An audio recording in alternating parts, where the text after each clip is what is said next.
whoever you are, wherever you are, hope you are blessed and doing safe. Ladies and gentlemen, greetings, family. Of course, I'm tuning in. You see me without the glasses off today, but if you're looking for some opportunities, particular advertisement opportunities, then look no further at the link at the bottom to my email address. You can hit me up for advertisement opportunities. We are supporting and promoting your businesses here on this channel. You can also, if you would like to donate and subscribe to our Patreon, a link is at the bottom as well. So you have multiple ways in which you can advertise with the platform by emailing me when we go on through our live stream. You also have access to premium content, those that want to see premium content that you will not find here on YouTube or Facebook or Twitter, as I am suspended probably by now. You guys can check out the Patreon at link at the bottom. But advertisement opportunities, definitely email me, gavin.grich1@gmail.com for rates. And for the Patreon, it is the same as the YouTube channel. It is channel gboot2786. All right, I'll holla. Peace. I'm attorney Gavin Richard. I grew up here in New Orleans, so I know how important family, friends, and community are to us. And helping others has been a lifelong passion of mine. If you've been injured in an accident, you may be out of work and faced with large medical bills. You'll need someone to fight the insurance companies so that you can get on with your life. Give me a call at 504-799-2288, and I'll be with you all the way. The law offices of Gavin M. Richard, going the distance so that justice may be served.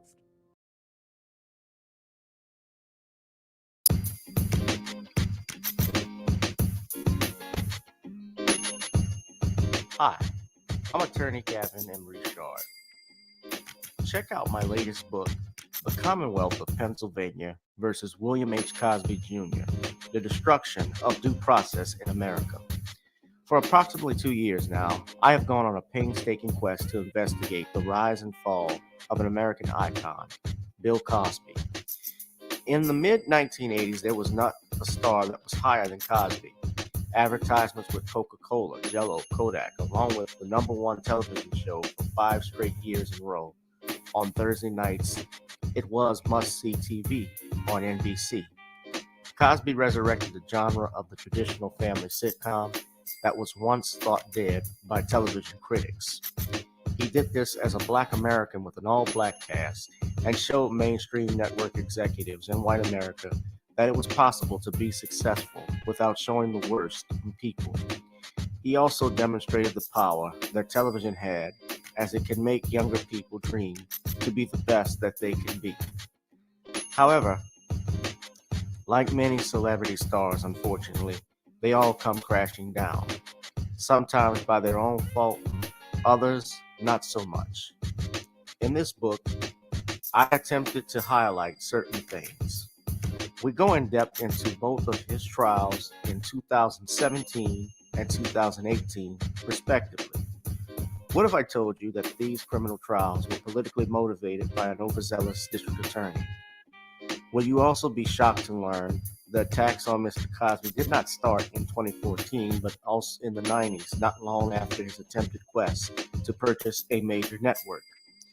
From where did all of these allegations of sexual misconduct come from? Were the accusers telling the truth? In the 2 years of research, with some help from others interested in learning the truth and facts about this case, we discussed both the legal reasons why his prosecution and trial were illegal, unwarranted, and also the possible personal motives as to why this may have occurred. Most importantly, we warn about the dangers of prejudice and why a trial by social media, or mainstream media rather, should never be the norm.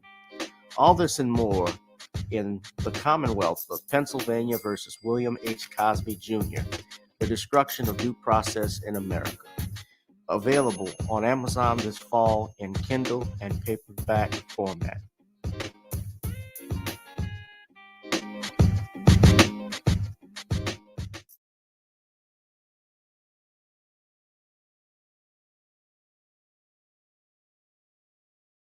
And along with many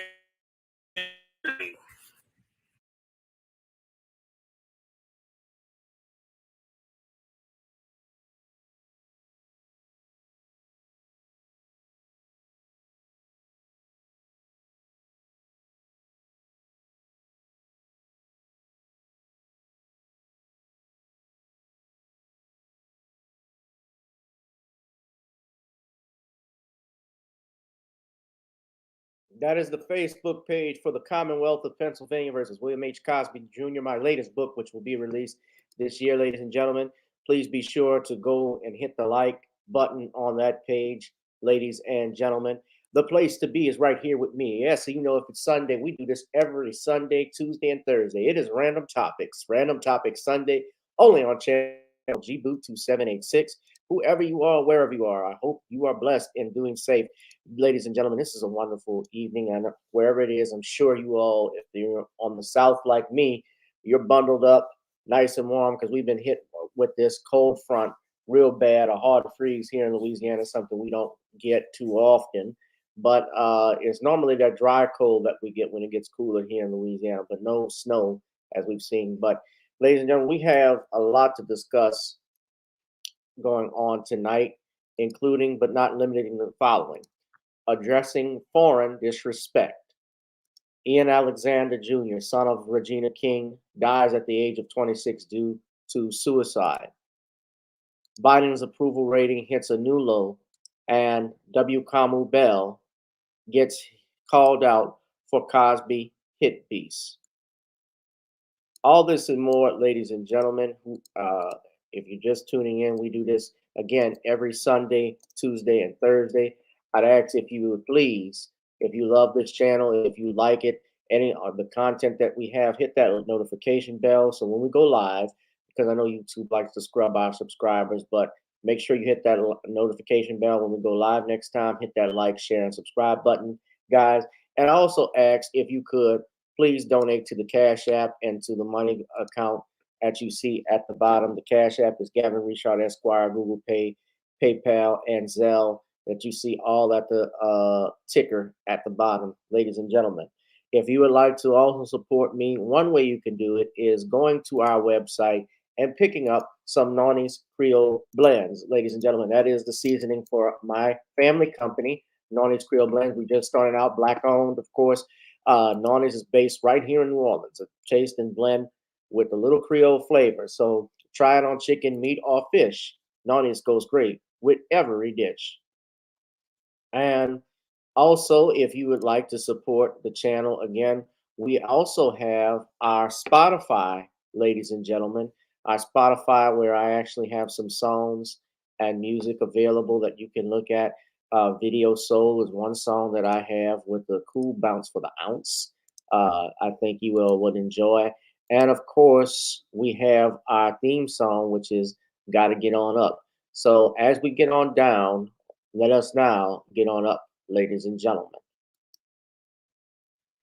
And first, I have to log in since I'm just getting started. So please, I'm sorry, I hate when that happens. But in the meantime, guys, go ahead and hit that like, share, and subscribe button, guys. And also get ready for our topics as we get started. So leave a comment and I'll be sure to holler at you in a few minutes. So without further ado, let us begin. Yes, I did this long in.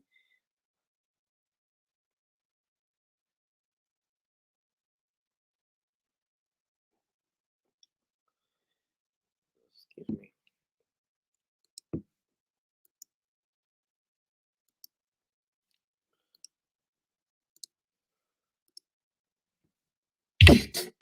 Girl, come on. Gotta dance to the beat, cause on the dance floor is where we'll meet. Show me what you got.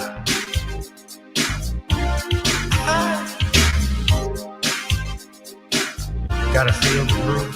Feel the groove, get on the floor. Get on the... Right now the party's wasted. There's nothing much to do. But once the groove gets started, tell me, what do you have to lose? Just look into my eyes, girl, as we glide across the room.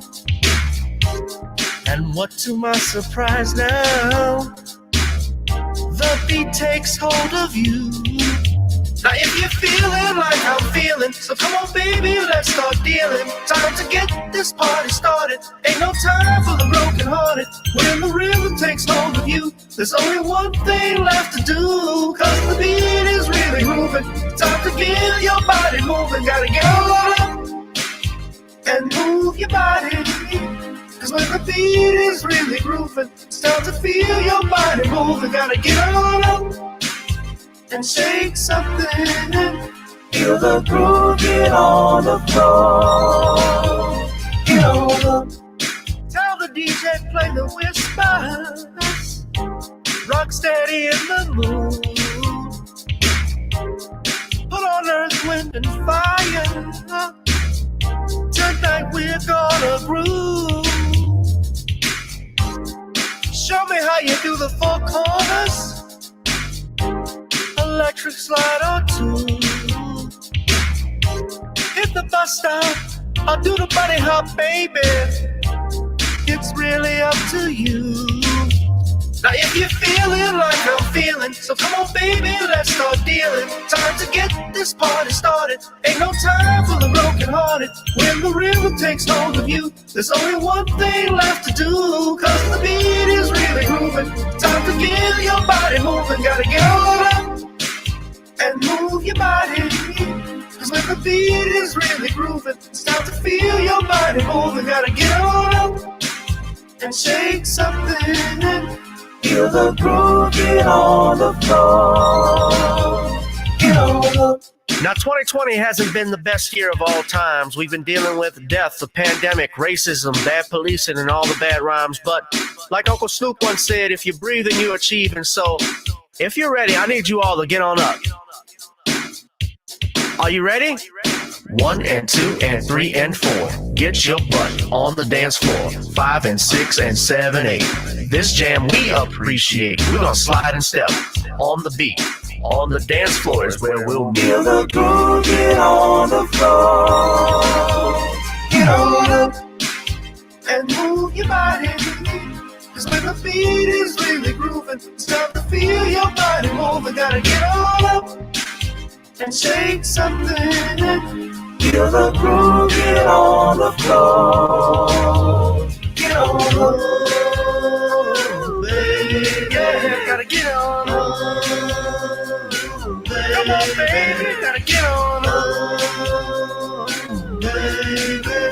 Feel the groove, get on the floor. Get on up. Feel the groove, get on the floor. Get on up. What's up, everybody? Welcome to another edition of Gavin Richard Presents here on channel G Blue 2786. If you're watching on Gavin Richard 2786, as well as Facebook, and on our backup channel, Gavin Richard, here on YouTube. Whoever you are, wherever you are, I hope you're blessed and doing safe, ladies and gentlemen. I hope you are having a better night than Mary J. Blige. If you get my meaning, if y'all been watching Power series book 2, the Tejada family. Oh, I'm gonna just say this. I broke NCAA regulations. I didn't lie. You lied. You lied.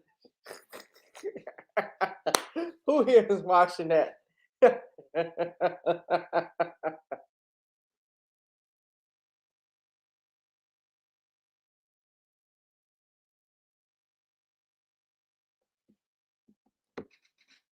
Everybody watching Power? Everybody watching book 2? It's gotten much better. Although I'm not gonna lie, they do have their moments with that agenda that they push. Like you're watching a series about drug dealers and murderers, and you got 2 dudes booed up and shit. You know, I don't like watching it, but it is what it is. You know, they've gotten better with the writing, but oh boy, I like to have fun too now. But if you watched, I won't give it away. But if y'all watched the show that last night, if y'all watched, man, everything on that show. The brother who plays Zeke,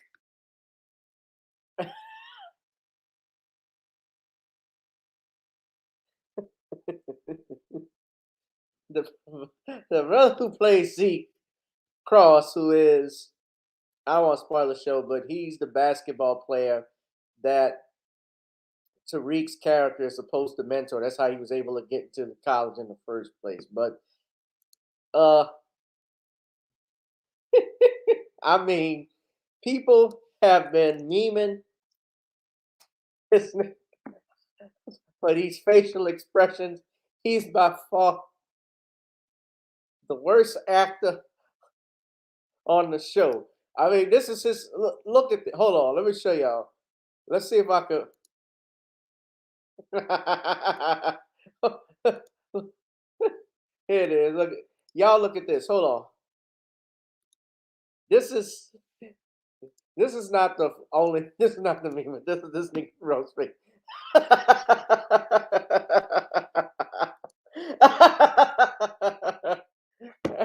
And this dude be making fun of the man all the time. That confused look, but I laughing my ass off. So they've been making memes of him because he he keep doing the same shit over and over again. It's like he's confused and scared. Confused, scared, and upset. If confused, upset, and scared were all rolled into one as emotions.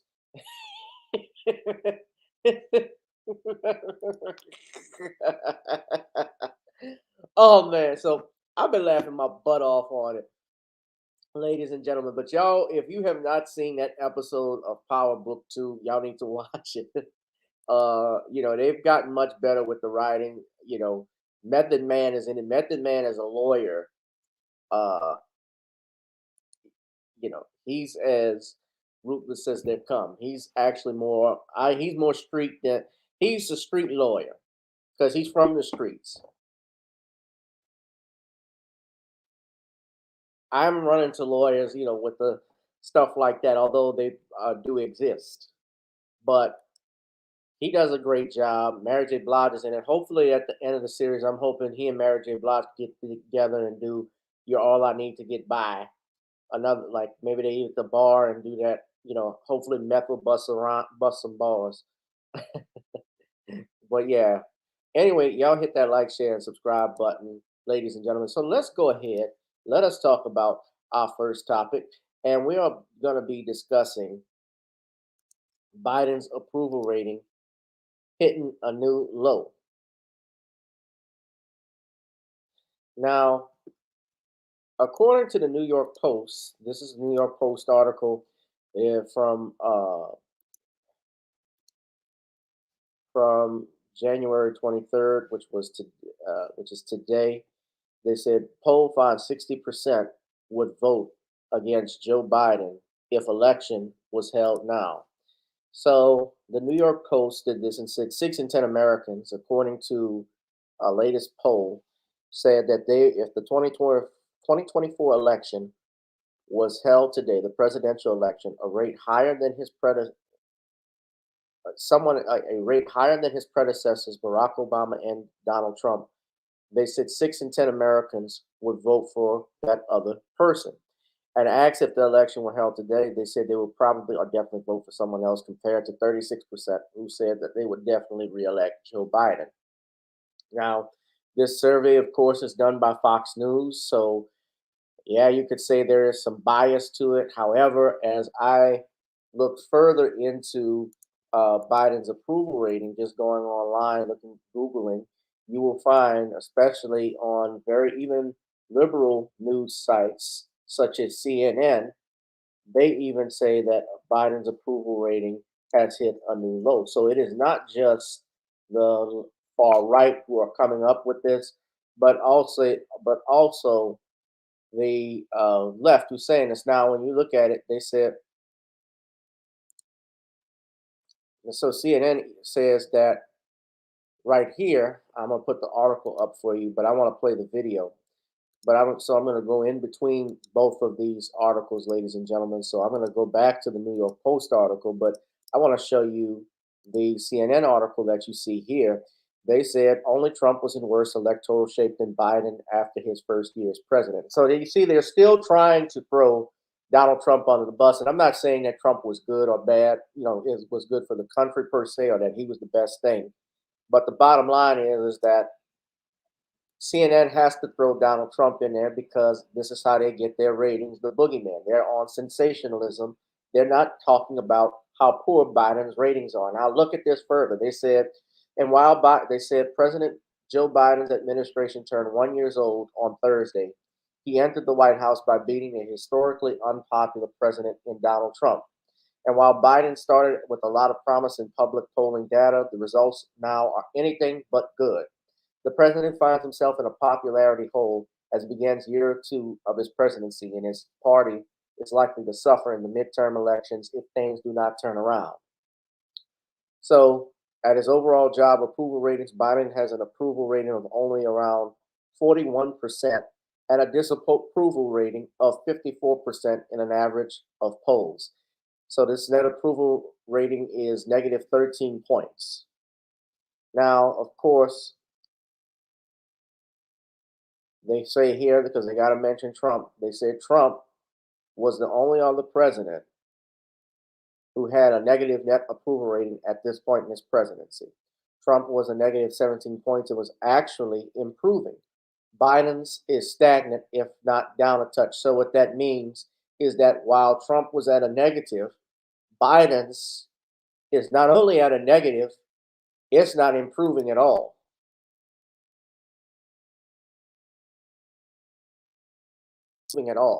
Now, he is not alone because as I go here, I'm going to go back to the video to play it. And I'm going to go back and I want to show you why he's not alone. So give me a second. But let's play this video right quick. Put the copyright disclaimer up for me for somebody, please, Kid Gravity. I did not anticipate that there'd be such a stalwart effort to make sure that the most important thing was that President Biden didn't get anything done. A potential glimpse into Democrats' midterm strategy as President Biden takes a shot at Republicans during a rare press conference Wednesday. We are back now with a panel and a little bit more of our Fox News polling, brand new, fresh out this morning. Mo, 2024 vote, if it were held today, election today, re-elect President Biden, 36%. Vote for someone else, 60%. That someone else number is higher than it ever got for President Trump. So, Mo, what does the White House do now? Yeah, look, those numbers aren't great. I also, though, think you need to take them with a little bit of caution. I remember in 1994 and in 2010, when Barack Obama and Bill Clinton lost their midterms big and everyone was writing their political obituaries, and they both came back and won re-election. So there is time here. But, Joe Biden has did very well in the first half of his first year as president with a clear message that showed results.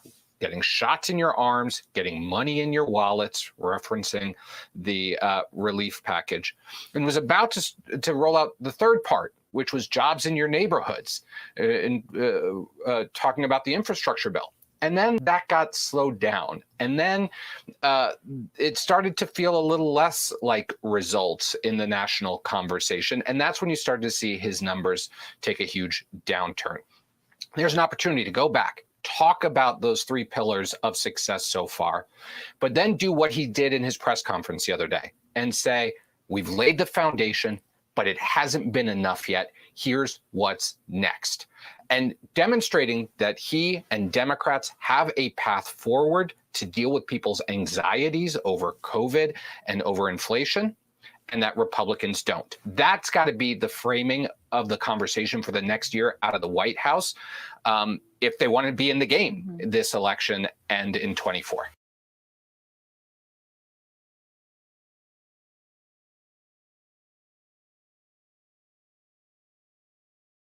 Okay, so let me go back.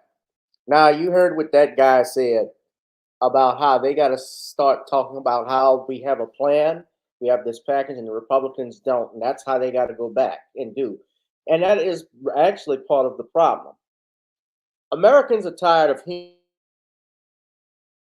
We know Republicans and Democrats don't see eye to eye. We already know that. We know that there's one group of people that doesn't want to give, certain group of people certain things, and the other group of people don't want to give people certain group of things. But what is the plan? One wants to give you, one doesn't. So the question is, what is the plan? What is it you're going to be doing, and how are you going to do it? I don't need to hear what the Republicans did with Donald Trump. I don't need to hear, and this is the problem that CNN has, what Donald Trump did 4 years ago, how bad he was. He is not the president anymore. You are. Now, notice that some of these on who were talking and praising Biden, they've been quiet. Now, I have this here. Now, this was a day ago. I said Biden was not, because Kamala Harris's approval ratings have went downhill just as not worse, even further than Joe Biden.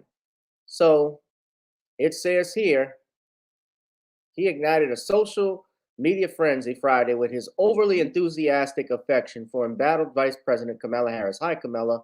I love you. You've always had my back. You're really amazing. You're the best partner I could imagine. I do, Harris replied awkwardly. Actually, what this is, guys, now, this is the same Kamala Harris, Vice President Harris, who ran against Joe Biden in the Democratic nomination for president. Comments for busing. Remember that? So now all of a sudden, she loves Joe Biden. This is how politics works. She got a job, so she's living.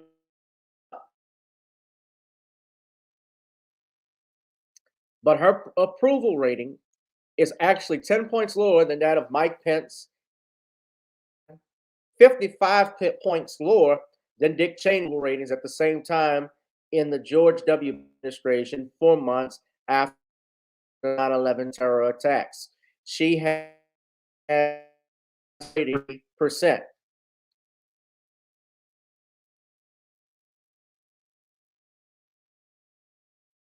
Look. And it's and the reason why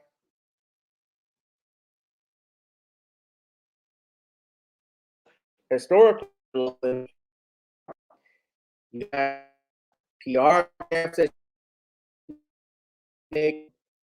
unless she's trying to defend Joe Biden, like she did Charlemagne and talk to him like a little boy.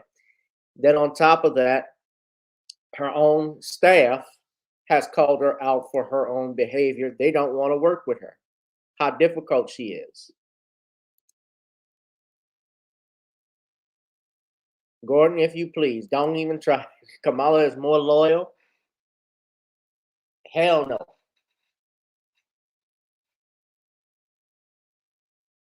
Pence is a Republican to a fault. Now, I don't like Pence. Something about him I don't trust.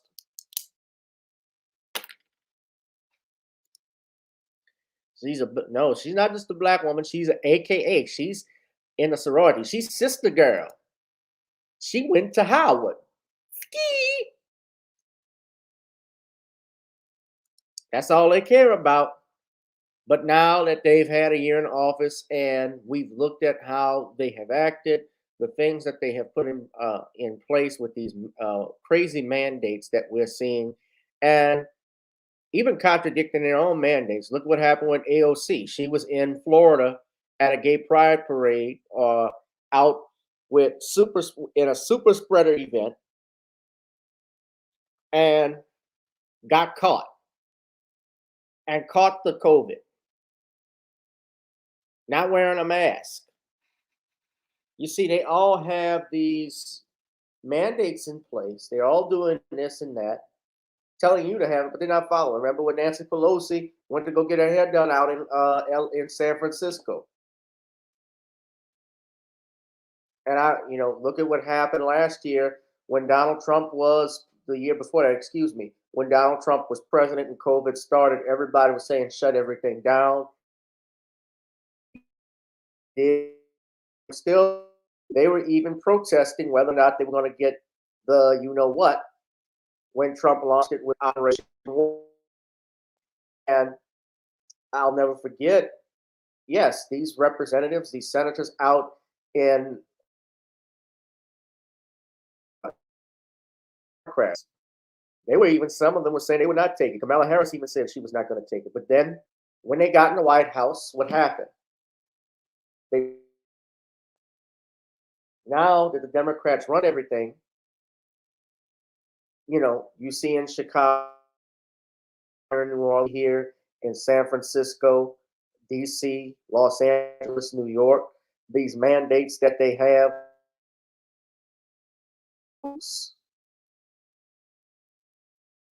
So I'm noticing that. You don't think the average American citizen who has 2 or 3 children aren't noticing that?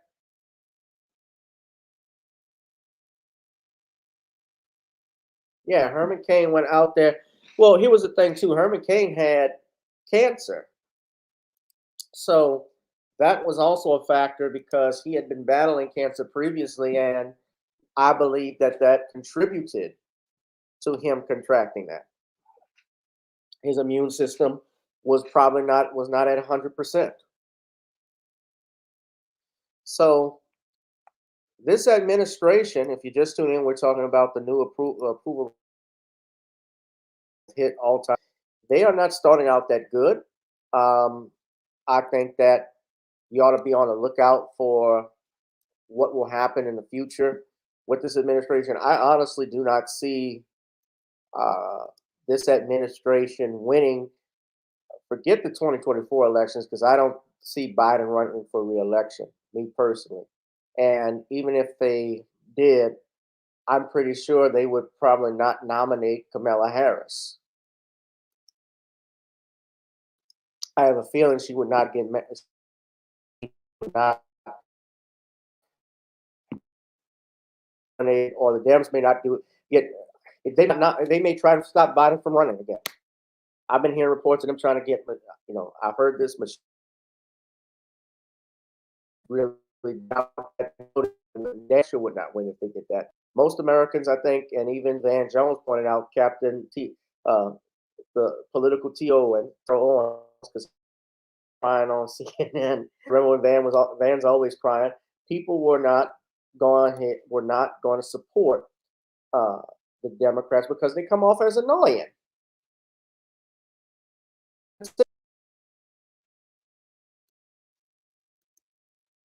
So, what say you guys? What is going to happen? What do you think of the Biden administration?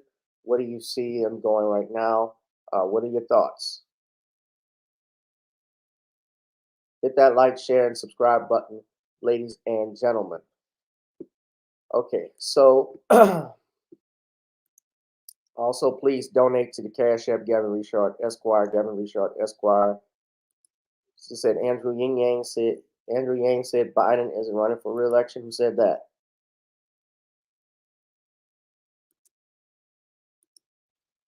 I doubt his health may not allow him to run for re-election because being president is a very stressful job. Now, I guess I can talk about this because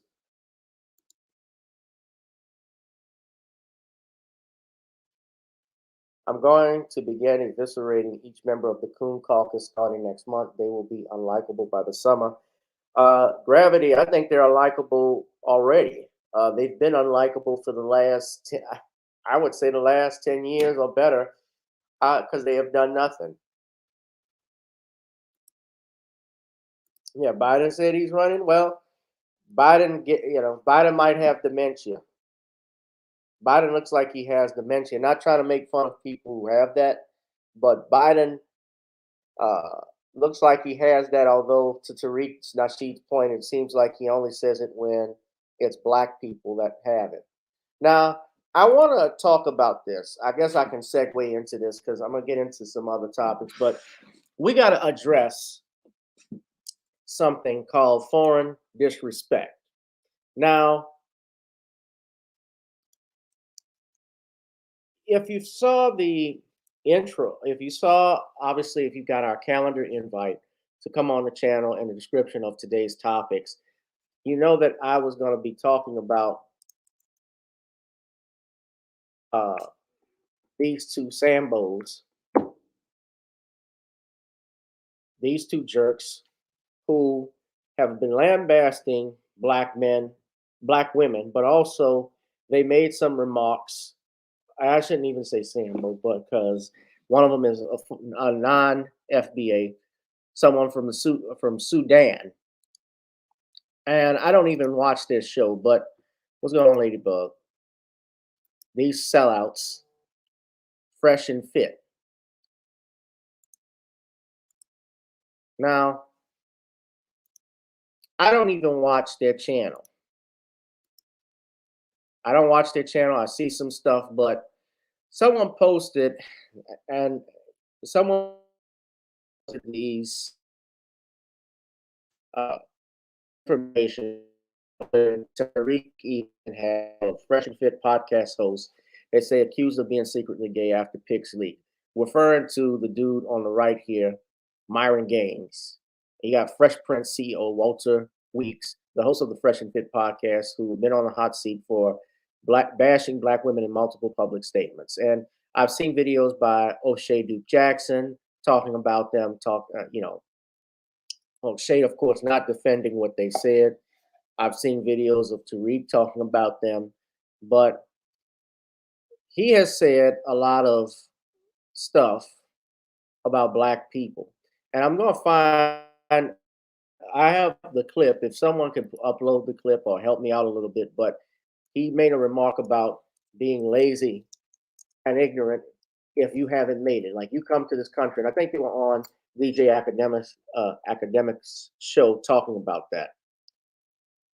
And Malik Zulu Shabazz, who was the former president of the new Black Panther Party, he called them out for this.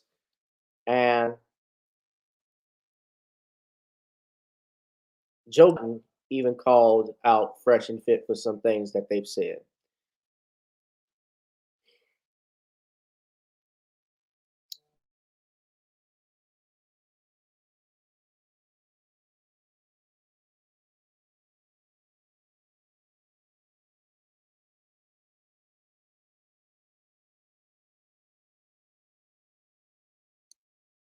Okay, I don't know what's happening. Okay, but there it is. There we go.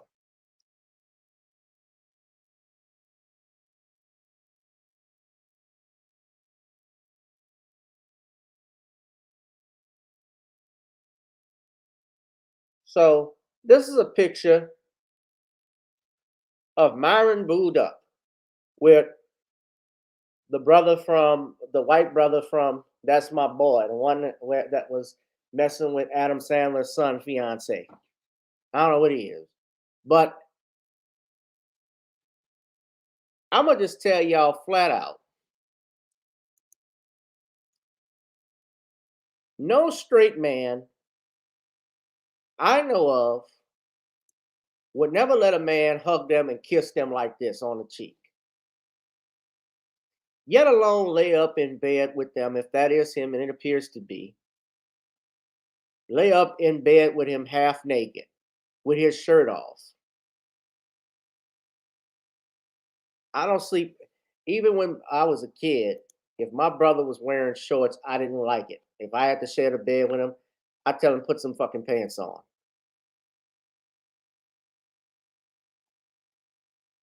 Hell no. But these are adults. These aren't kids. You know, he looks like he's at Andrew Gillum's bachelor party. Look at this. This is now they disrespected our sisters. And you know, I got to say this to men. We do have to listen, black men, we do have to listen to our women if they're hurting. We have to have conversations with them. There's nothing wrong with that. We have to, I could be more responsive, but I also think sisters too have to be understanding about the plight of the black man in this country. have to be more understanding, accepting that as much as we get it, we give it. We also get it when we're not at home, even more so. And we shouldn't get mistreated at home. If we deal with shit from outside the public, if we deal with shit when we go outside from those that don't look at like us, we shouldn't deal with it when we come home from our queens. I agree. So they're getting called out for their BS. Now, this foreign disrespect that I'm talking about is not just about Fresh and Fit. Of course, we know what happened with Rihanna with that MLK poster, and then Michael Blackson with his, and it wasn't a joke. You know, I saw Ari Spears talking about it being about a joke that he made. It wasn't a fucking joke. He wasn't making a joke. And Cat Williams called him out for it. There is something in comedy called bombing. Sometimes the joke goes over and other times it doesn't, but it wasn't a joke to me. I didn't take it as a joke. There was no laughing emojis or anything like that. It wasn't no fucking joke. But they talked about not dating any Shaniquas and ghetto black women. And of all people, I'm going to give the devil his due. But of all people who call out Fresh and Fit, you got Brittany Renner. Brittany freaking Renner to go at Fresh I feel like and this is Fit. like the one question, like even when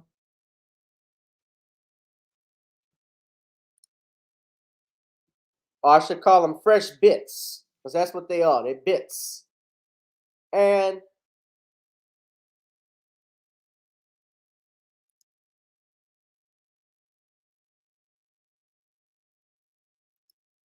you're right, kid. They got to be open to criticism. They got to be open to criticism. And I think sometimes what we hear, especially, you know, as I said, we dealing with bullshit from outside. We get even more bullshit when we're at home. And that shouldn't be the case. But Brittany Renner called out Fresh and Fit. And I'm going to see if I could just play a clip. I'm not going to play everything. But I don't have my issues with her. You know, we know what Brittany Renner is and so forth. But I was so proud. I applaud her. I applaud you, Miss Renner. Thank you for putting these two fools in their place. But let's play the clip. relationship, or you know, I want you at home, you can't really do anything, or I want, but let me finish. Or if it's like, oh, I want to be able to have threesomes, or I want to fuck you with another man. I just feel like there was a conversation that could have been had to where let me make the choice myself. But you took that choice away from me when you decided to be deceitful. And it's like, of course, you could assume because he's an NBA player, because he's young. But at the same time, like if I'm not doing it, and in my mind, like you said, we're wired so differently. I'm not discrediting that. But I'm a very devoted person, so I'm assuming that, you know, I'm not wasting my time. I'm in this for the long haul. I want to get married. We want more kids. Like that was something we wanted to go back to back on, you know? So it's like, I'm thinking we're on the same page. And I'm like, well, where do other women come into the equation of this relationship? So I think if there was more, hey, you know what? I am tired of your pussy, bitch. I'm tired of hitting from the same. I'm ready for something different. Like I want to see you eat a pussy. I want to see you take a dick. I feel like at that point in time, it could have been like, we can work something out. But when you try to be sneaky and you lie and you doing whatever, and you're not even really taking care of what you need to take care of, because you're just, here's the money, here's the rent, here's the car, use the car. I'm emotionally checked out, because you have to understand too, we as women, we can feel when you're not really in it. So I just personally am like, that just doesn't work for me. Right. And that's okay. Like there will be a woman that would be like, bitch, you're so dumb. I literally would have sat there and just waited till I got the ring, have more kids with him, and just been in the house with my credit card, swipe, do whatever. That's just not me, because I've always gotten it on my own. When you like, I didn't have a sugar daddy. I didn't have a rich family. There was no help here. So I think for me, when you get it out the mud and you're step by step building shit by yourself, you do look at, for me personally, I can't speak for all of us. I do look at men differently because it's like, I can do everything. I've bought everything and got everything from fucking other men. But that's neither here nor there. I want to get to when she goes at it with Fresh and Fit, because Myron basically spoke on something saying that she is not special. So she calls him out on this. the shoes. I've bought the bags. I thought I got this car was going to make me happy, but it's the connection I want. I can't buy the connection. Society teaches women that they're special and they deserve the best guy, and that guy's going to be committed to them, which is a huge lie we tell women. The more successful the man, the less likely he's going to be monogamous to you sexually. He's going to fuck other bitches, but he's going to come to you. And I tell girls all the time, yo, if you got a 1% guy, hold on to him. If he fucks these other bitches, that's fine. He's going to come home to you. That's all that matters. So, I'll just say this one last thing. I would try to work it out with him, man. If I was the girl, I would try to work out. And that's a you are father of your child. Like, cheating, that's nothing. Any guy that you deal with, especially at your level now, no, real talk. And it sounds crazy, but it's probably gonna have a point of contention with your. And you're gonna tell your family like, yo, he makes good money. I was even this man was actually hanging stuff up in my house. Like I had a bunch of. Okay, so I think they took that clip. I'm trying to actually find the clip where she goes at Fresh and Fit and gets shut down. Okay, so this is the actual clip. So Fresh, great idea. I'm not gonna play all of it. Excuse me. I'm a gold digger who finessed my boyfriend who I lived with and wanted to marry me and still wants to have more kids with me if I wanted to stay with him. I finessed him, and I guess I'm a gold digger. And so all girls like let's bring this back full circle because you're speaking a lot of emotion right now. And to be honest, you're never making a point. I said at the top, men and women, it's a delicate dance between the two genders to get what they want. Correct? I said men want sex, women want resources, attention, money, time, whatever it is from men. It changes per girl. Some girls want money, some girls want attention, some girls want time, some girls want whatever it is. But there's a multivariate requirement from women. Men typically it's just sex. So in that regard of intersexual dynamics between men and women, I'm saying you're not special because you're like every other girl. You want to get resource, time, attention, or whatever it may be, commitment from a man, and a man wants to get sex from you. So when it comes to that, we're talking about biology of what men want from women. You are not special. You are just like every other girl, just like I'm every other guy. The difference is this. I'm not going to sit here and say, I'm special, I'm engaged, I can do this and that. We said all the time, city boys up, blah, blah, blah. Like, we don't sit here and try to make ourselves look special. We're regular guys. We want sex. It is what it is. But women run around and say, I'm special, I'm different. It's like, nah, bro, y'all don't live in reality a lot of times. You guys say, I deserve that, I deserve this, I'm special. Someone looks at me as special, like, bro, at the end of the day, you're a woman, I'm a guy. You are playing the game to get what you want out of the relationship. I'm playing the game to get what I want out of the relationship or temporary relationship, whatever it is. So I'm not going to sit here and say I'm special. That's what I'm talking about. You can say you're special in other name or to disrespect what anybody's doing, because I felt like the interview I had with him, there were things that he said I didn't agree with, but I wanted to sit down and hear his point of view. So that's what I'm trying to do here. So for you to say you're not special, well, I'm special to someone, just like you're special to someone, just like he's special to someone. So for you trying to generalize all groups of women, then we would have to take it back to where this even began. Like why you even have this view of women. And like I said, you have a bunch of dumbass bitches on your guys' podcast, and I get it. They don't challenge you. And I know you're a really smart guy, but it's like, I feel like you need to kind of just be honest and show people who you really are.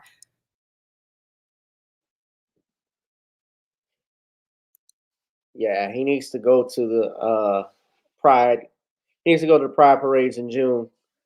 Just be honest, man.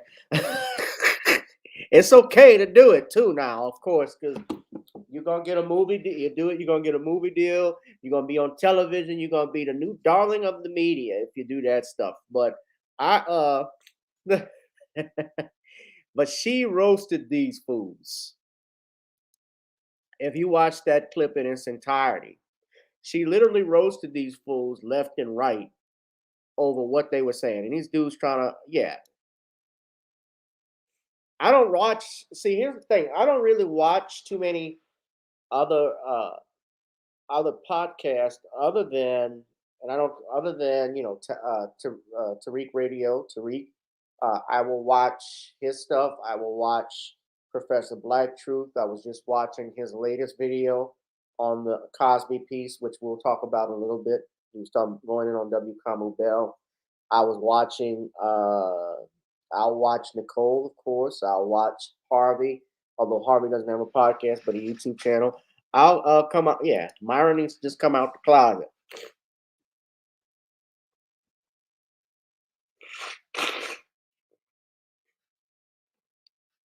But for the nerve of these guys to masquerade as foundational Black Americans, in particular Myron, and to diss Black women the way that he did, calling them I don't date Shaniquas. And look, who you date, that's your business. I don't care about that. That's fine. But you're talking about not only who you date, but shaming, but you not being even what you're claiming to be is lazy. But you wanted to be that so that you could get more clout. You could get more subscribers. You could get more people to listen to you, talking about things that our issues. Yeah, we'll do, Danielle. Our issues, excuse me for blowing my nose. I thought the camera was off. You're talking about our issues. You're talking about our women, and you're not even Black. You're not a Black American. Your family is from the Sudan. Yeah, Spotify props them up. And shout out, speaking to Joe Budden, because Joe Budden even called them out. I don't even listen to Joe Budden, but Joe Budden called them out from what I'm looking at. The fact that you would say, I'm more disgusted that they would say that Black men are, they would say if you don't make it in this country, that's because you're lazy.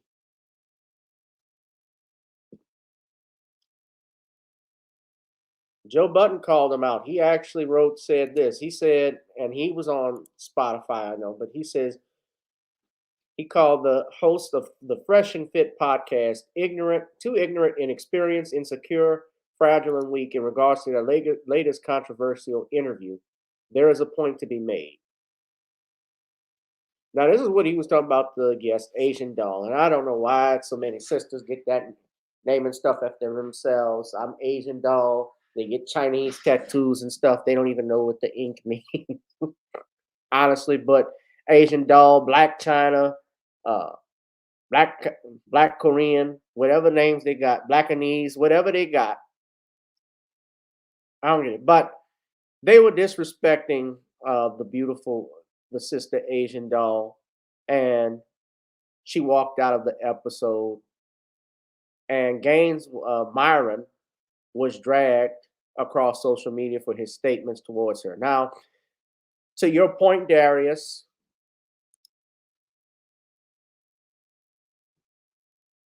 do you see why? You see just by that, I'm sorry, Kid Gravity, you see why they get promoted? We understand why they get promoted now, because they're non-FBA. They can talk down on Black people, and without them being white, nobody can say, well, it's not racist. That's why you got Harvey. That's why you got people like Charles Barkley and Stephen A. Smith to get on TNT and ESPN to talk shit about Black people, especially Stephen A. He talks about Black people all the time. Stephen A. is the biggest bootlick on ESPN. Probably one of the biggest on television right now. I had a lot of respect for Stephen A. Smith at one point because I thought he was that dude. When I saw him on when I saw him on NBA Countdown, when I saw him on, he had his own show, quite frankly, back in the early 2000s, mid 2000s. And he was bringing on heavy hitters like he had AI on there. I was like, dude was great. Boyce Watkins was on there promoting his book. David Waynes, Steve Harvey, a bunch of people were on that show. And I remember when they canceled it, but then they brought Steven back, and you notice Steven was quite different from the man that he was then and what he is now. You can see the difference.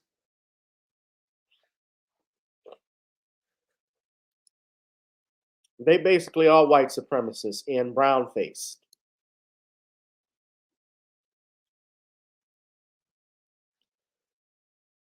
They're white supremacists in blackface. Hit that like, share, and subscribe button, ladies and gentlemen. Of course, it is not just them, but I'm addressing this foreign disrespect because Black Americans, we ought to get tired of groups, especially who want to masquerade as us. They want to be us. They want to get our money. They want to make money off of us in our community. They want followers and likes and stuff, and they're willing to talk down on us like they do. I'm fed up with it. And you should be too. The Rihanna's, Rihanna and and it's not just Michael Blackson. Like I said, it's not just fresh and fit. It is not just fresh and fit. And then when I say foreign disrespect, I'm even talking about people who set up shop in the Black community, like the Arabs and Asians who follow us in grocery stores, who charge us high prices for stuff. It's not just them. It's not just fresh and fit. But we got to expose them and call them out.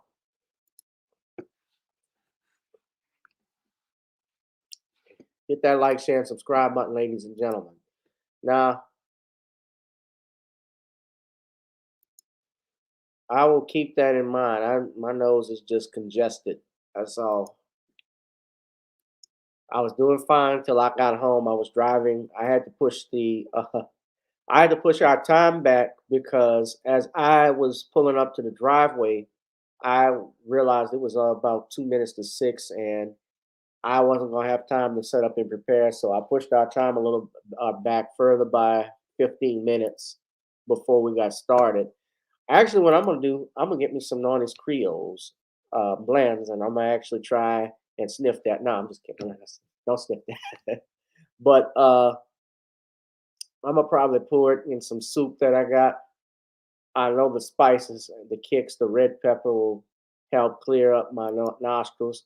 If you ever want to clear up your allergies, guys, go ahead and get you some. What you can do is actually, tea is one thing, but another thing that I would do is get some. If you ever been to a Chinese restaurant and you had something called hot mustard sauce, if you have anything like that, that shit clears up your sinuses just like that. Spices works, whatever reason. Now, let me get off camera because my nose is running for a second, and I don't want y'all to see me leaking like a pipe right now. So excuse me, I apologize. But let's go ahead and get into our next topic, guys, which is some sad. I guess I can start with this. Some sad news out of Hollywood.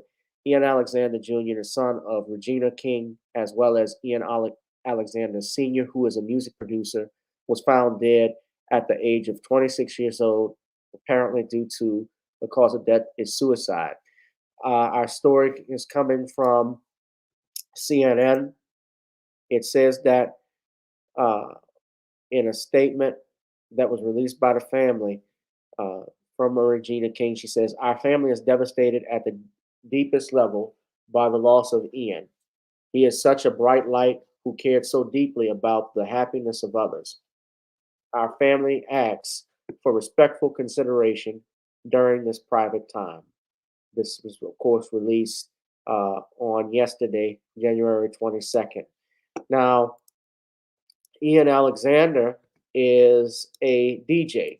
His father is a music producer, who's believed produced several songs from different artists like Mariah Carey, uh, for some hip hop artists as well. I think he's done things with Mary J. Blige, if I'm not mistaken. So he and Regina King were actually married from 1997 to 2007, and Ian Alexander is the only child of Regina King. It's not known if he had any children himself. I'm talking about Ian Jr. Per se, and it says here he was born in, I'm talking about Ian Alexander Sr., was born in 1956. He was married to Regina from 1997 to 2007. And I'm just reading this here. There's not a lot of information per se on Mr. Alexander, uh, just from looking at this, but his father is a music producer. Now, the sad thing about something like this, of course, when you lose a child, uh, there's no greater loss than that.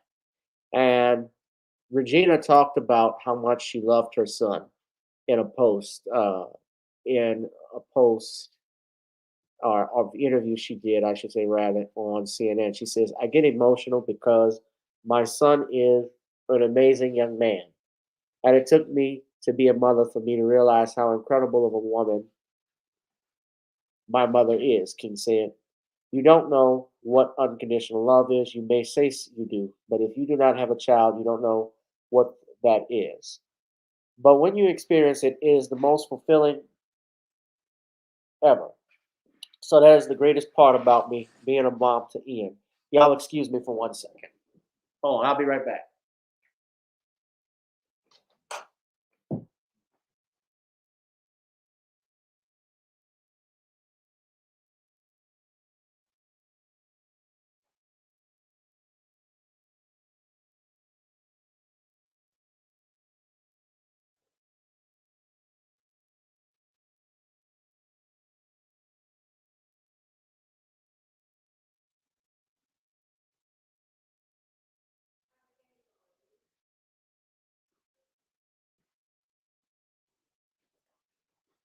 Sorry about that, guys. My nose leaking. I need a damn tampon. Sorry. But yes. Now this is Ian. Seems like a nice young man. I don't know him, uh, apparently, but uh, at a young age to die at 26 years old. I don't know exactly what the cause of death was from the suicide, but 26 years old is way too young. And suicide, we will do have to talk about the fact that suicide and mental health and depression, the role and the impact that has in the Black community. Uh, Depression is a real thing. I know many people who've experienced it. I've had it. And life is filled with ups and downs. You're going to be happy one day, disappointed in another. And in our community, mental illness is something that was taboo uh, in the Black community, and I think it's because our experiences, especially in this country, with slavery, with racism, and Jim Crow, it was a grin and bear it. And on the outside, we may have not shown it, but inside we were tearing ourselves apart.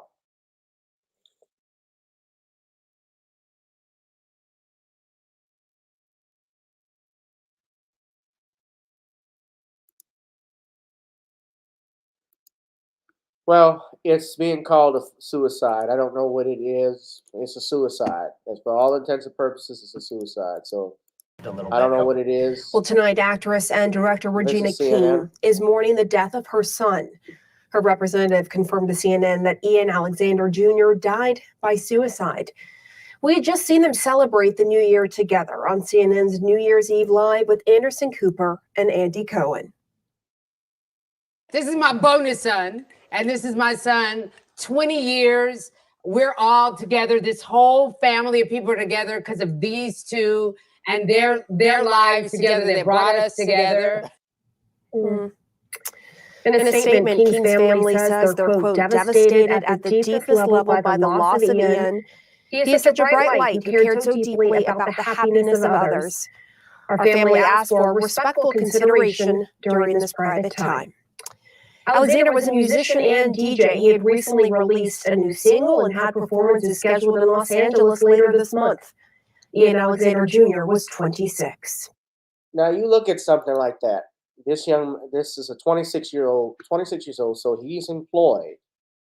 He has money. His mother is an actress, a well-respected actress. You know, I go back with Regina King from 227, and when she was Brenda Jenkins on that show, daughter of Mary and Lester Jenkins, played by Marla Gibbs and Hal Williams. Was he? He could have been. I don't know. I don't know, Darius. He could have had some sugar in his thing. I don't know. Whatever it was, I of course don't wish it on my worst enemy. What's happening to Regina, because she is an actress who's been in Hollywood, you know, for the last 30 plus years. Of course, being on that show, 227, being in movies such as It's a Thin Line to Be Loved, A Thin Line Between Love and Hate, as well as This Christmas and Boys in the Hood, Higher Learning, a couple of other movies that she has been in the past. This Christmas was a great one that she was in. If you saw it this past Christmas season, it's a good movie. You know, she's been around for a while, and I've never heard her learn of any news, anything, any tragedy, any scandals that she's been in. She's very relived a fairly straightforward life. Of course, she was in the movie Netflix film The Hardy Fall, which was pretty good. She just directed the One Night in Miami film, her directorial debut, and she also played in the Boondocks as Huey and Riley Freeman. She was the voice of that channel, of that cartoon of those two main characters. So she's been a sister who's been around for a while. Never had any problems, to my knowledge. She has a sister who is also an actress. She was on What's Happening Now, if I remember correctly. She's been around for a while herself. You know, I don't know. I doubt if he had children, obviously, but apparently, you know, he was a DJ by profession, and you know, for him to take his life if he did, was tragic, was terrible, and you know, I don't know what happened. We don't know what a person is going through on the inside. Look at what happened with the Black Panther. Now, Black Panther was sick with cancer, and he was losing weight rapidly, and some people were calling him Crack Panther. But we now learned, especially since he's passed, that he was battling colon cancer. So I try to be sensitive now, especially because you never know what a person is dealing with. Well, who knows what's the reason? I mean, a lot of people won't tell you. I mean, Don Cornelius committed suicide back in 2012, but we're hearing that Don Cornelius was battling.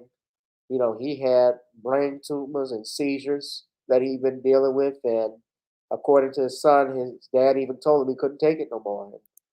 He ended his life. Yeah, there are a lot of support groups out here, but some people don't think there's help.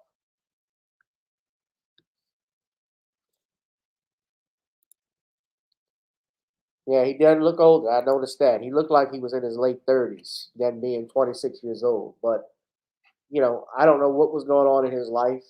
I feel sorry for Regina and her family still, because nobody deserves to bury their child. But that just goes to show you that money necessarily can't buy happiness. Because you would think a young man like this who has in Hollywood, who has a mother who's a well respected actress, a father who's a music producer, he's a DJ, he's also uh, a music producer himself. He has, obviously, I'm going to say he's got income coming in, so it's not money. Then what is it?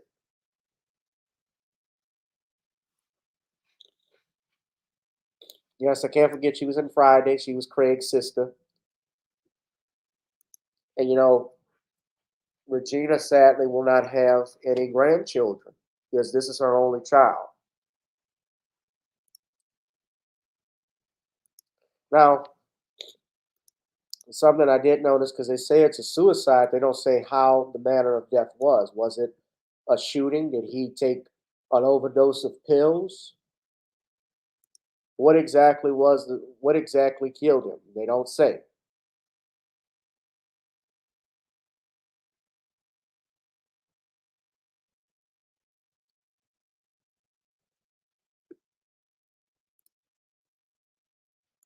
Now, Regina King turned 50 last year, and he wrote, "Happy birthday to my mom.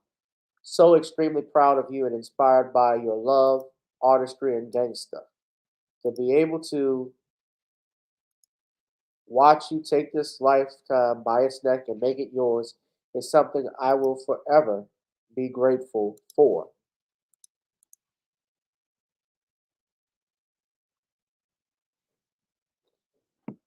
So all you can say to we don't know the circumstances, the cause of death. They don't have it in People as I'm looking here. They don't have it on CNN. I don't know what was the cause of death exactly, the manner of death rather. But nevertheless, I wish her nothing but love and peace. Uh, you know, Viola Davis actually wrote this and said, "I'm lifting and holding you up." So she's been getting an outpouring of love from different people who are hurting with her. And Viola wrote this. Uh, Jackie Harry, who was her co star on 227, said that she was completely stunned and overwhelmed with sadness in the wake of the news. "The only peace I can find in this is knowing that Regina has a strong group of family and friends propping her up. That's what we can do for her, surrounding her with an abundance of love." Excuse me.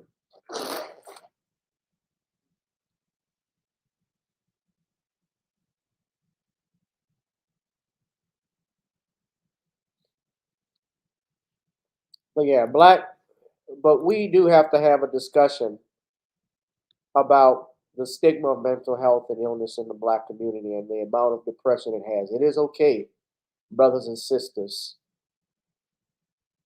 to go and seek therapy once in a while if you're in trouble. It's okay to see a psychiatrist. There's nothing wrong with it. If you're feeling hurt, if you feel bad, if you're depressed, if you're having problems at work and you can't get to anyone and you feel trapped, you got to talk to somebody about it. And I'm going to shout out these. There are different organizations and groups you can talk to, because clinical depression is more than just life's ups and downs, according to the Mental Health of America, Mental Health America. So it's not just the blues and so forth when we're talking about clinical depression. And I don't know what exactly happened, but there are groups you can talk to, such as the Suicide Hotline, 1-800-273-TALK. You also have Depression and Bipolar Support Alliance, the American Psychiatric Association, the International Foundation for Research and Education on Depression, and the National Institute of Mental Health. So if you all are having any issues, here are some resources you can go to for help. If you know anybody who's talking about it, please reach out and do so.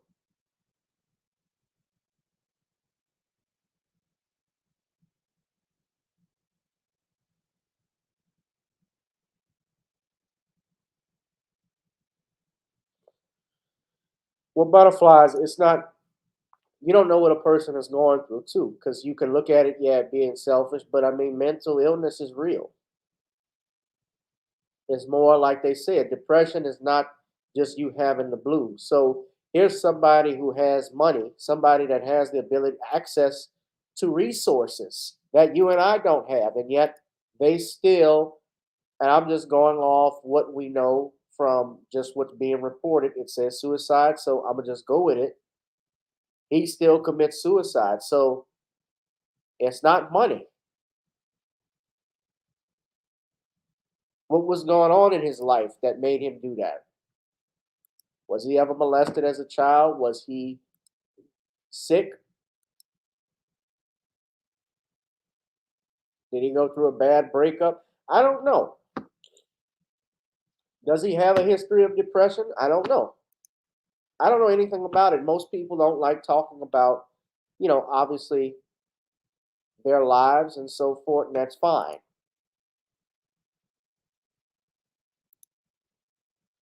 But nevertheless, I really wish this sister love and peace, and hopefully she will get. I don't know how you can cover. She can't recover from something like. I don't know. Well, you're never going to be able to fully recover from losing a loved one, let alone your child. But I would hope and pray that this sister will get the strength that she needs to move on with life. And I remember when Tony Dungy, the football coach, his son committed suicide, and you could tell just by looking at Tony Dungy that he was out of it. He was a different person when his son was found dead from suicide. So it's not easy.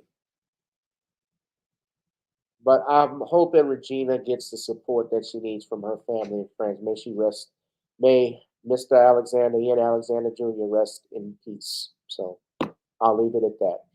So let's go to our final topic, ladies and gentlemen. Kamau Bell gets called out for his Cosby hit piece. Now, I guess since I'm on here and I'm on Variety, and I wasn't going to go to Variety. So this is my first time even clicking on this. I was going to Deadline because you go to Deadline, it's all the same thing. They're talking and praising Kamau Bell, comedian who I've never heard of. I heard of him back in 2012 when he had his FX show that got canceled. And you know what happened with that show was that Bell was sponsored or produced. That show was produced by Chris Rock. Just like a lot of people don't know, but Chris Rock also is the one who's responsible for Amy Schumer. He produced and directed her Showtime at the Apollo special.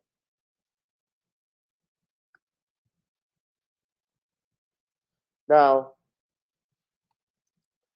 Deadline or Varieties has this where they say deep into Kamau Bell's new Part 4 documentary, we need to talk about Cosby. Panelists are asked to describe who Bill Cosby is as if to a person who had never before heard of him. Does one lead with his phenomenal career successes as a comedian and actor or the crimes of which he's been credibly accused? And that's something here. Now, this is all written by Daniel D. Dario.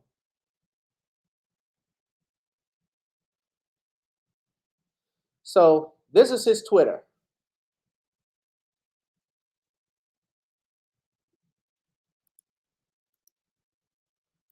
Hold on. We're going to go back to the article, but this is him. He's a chief television critic at Variety.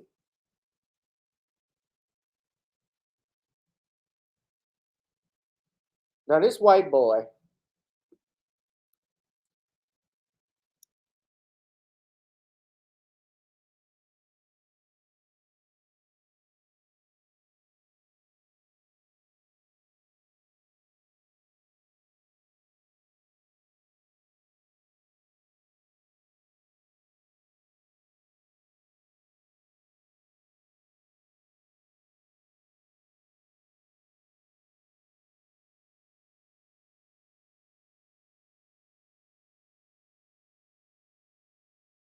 where she says his conviction was overturned on a technicality. Now, let's look at these two. Now, look at these two words: credibly accused and technicality.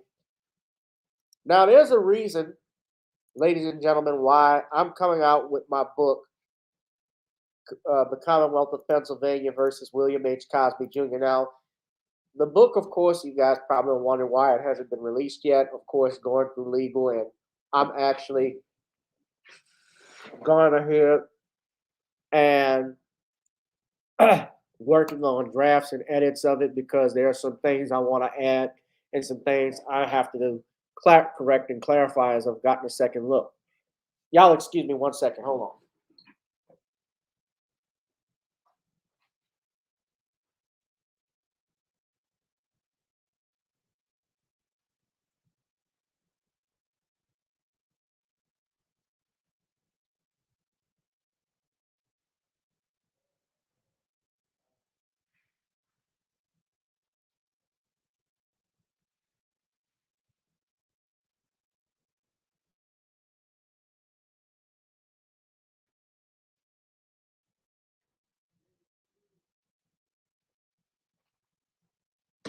There's a reason why. I'm sorry, guys. I'm gonna get out of here in a minute, but there's a reason why they're praising your W. Kamau Bell and this docu series, and they use words credibly accused, and technicality to get you to think that the victims and the accusers were credible. First and foremost, those are accusations, as Judge Joe Brown pointed out in his interview, or that ambush that they tried to do with Black News Channel back in July after Cosby was released, where they said credibly accused. His accusers were not credible. None of the accusers went to a police department. They did not file charges. They did not go to the hospital to say what they were alleged to have been given by Bill Cosby, or if they actually had sexual contact in it, whether it would be rape or consensual with Bill Cosby. What he admitted to in his deposition, as I have pointed out, he admitted to having sexual relations with women. Yes, he admitted that he actually had quaaludes and they shared quaaludes with them, okay? Where is the drugging and raping?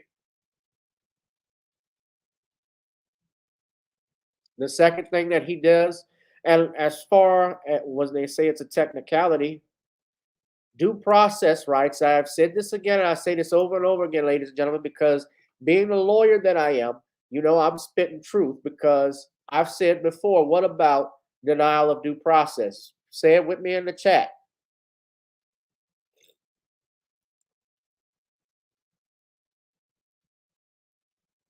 Denial of due process is not a technicality. Never has been, never will be. When your due process rights are denied or messed with, especially by a prosecutor who campaigned on getting Bill Cosby, and there was a promise that was made that he would not get Bill Cosby, that he would not prosecute Bill Cosby. His predecessor made it, but then you campaign on it. Then we have a problem in our justice system, because justice is not done. Then what we're doing is basically using our justice system for politics and not meeting out justice what it's supposed to be.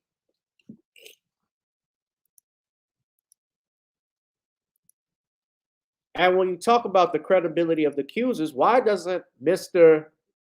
D'Addario talk about the fact that the original prosecutors did not find Andrea Constand credible? In his own testimony that he gave at a hearing before the Commonwealth of Pennsylvania, when he was on a witness stand as Judge Kevin Steele was listening, Judge Stephen O'Neill and District Attorney Kevin Steele was prosecuting, that he said he did not find Andrea Constand credible.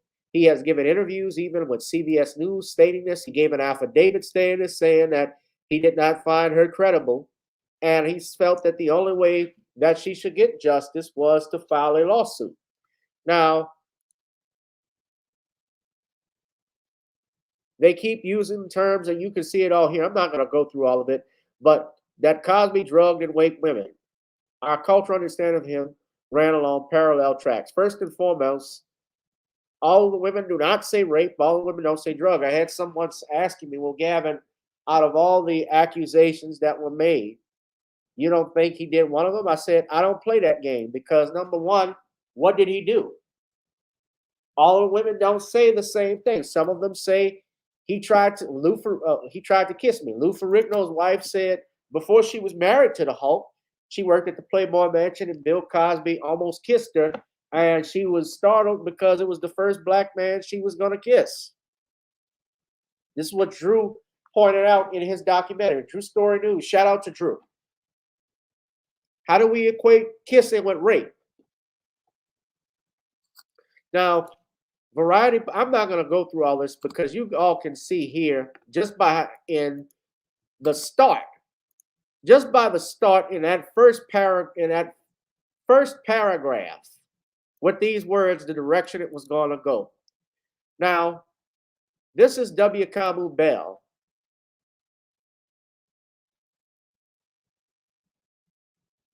Okay. That's Bell right there.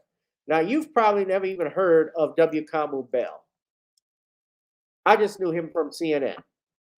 And and this is the docuseries, and you can tell by the people who are in it. So that's Bell there. That's his wife. Yes, he's married to a white woman, Melissa Bell. And he has been called out for this. And you see all here, the white media has been praising him. And Yahoo News writes, W. Kamau Bell's We Need to Talk About Cosby can be hard to watch, but it's worth it. Collider says we need to talk about Cosby review separating art from the artist. Now, I need to know something, and I've already gotten the answer about this. I wanted to know, number one, if he is doing a documentary, will he have people from the other side?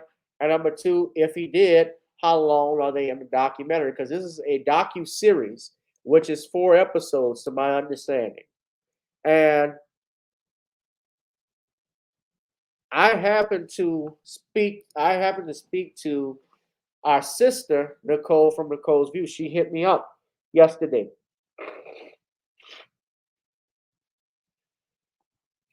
And Nicole told me that some people from the Cosby camp, I believe, had already seen the documentary. And they said that our friend and former guest of the show, Tom Mesereau, y'all know I know Tom, and I told you last time when I was on Nicole's View what Tom was on that was supposed to be in that docuseries. Tom was interviewed for that docuseries that they're going to air on Showtime. And Kamau Bell did not like the answers that Tom Mesereau was giving him. Why? Well, take a guess. Because it's called We Need to Talk About Cosby, and you look at what all of these people are saying.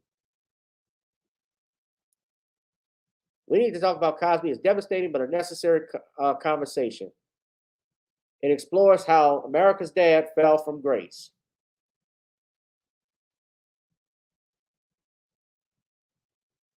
They say, as a convicted predator, he is not a convicted. See, you can tell. This is the Hollywood Reporter. You can tell, ladies and gentlemen, just by looking at this, news media today is bought. It is not about reporting the truth and the facts. It's about how many papers I can sell. It is about sensationalism. It is about racism. Forget the truth, forget justice. It's the same playbook that they use with O.J. Simpson and Michael Jackson and R. Kelly. How many black men, just think of this, have we seen since this Me Too movement started that have had their careers railroaded and halted because of an accusation, not charges, not charges, not facts, accusations. Look at Deshaun Watson. Deshaun Watson hasn't even been arrested, and they sabotaged that man's career. He didn't play one down for Houston. With no evidence. I'm not saying he's innocent until proven guilty. Yeah, I'm going to say he's innocent. Because until he's proven guilty, until you prove some evidence, because, hey, look, you had an accuser that dropped their accusations. They sued him.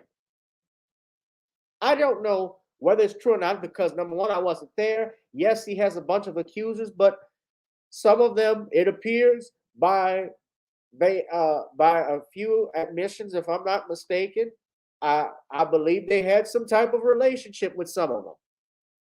There were some relationships that he started with a few of them, as did Cosby. Look how they do, even doing Dr. King. Michael Jackson has been dead for 10 years, 11 years, 12 years. And we're still talking about child molestation, even though he was acquitted.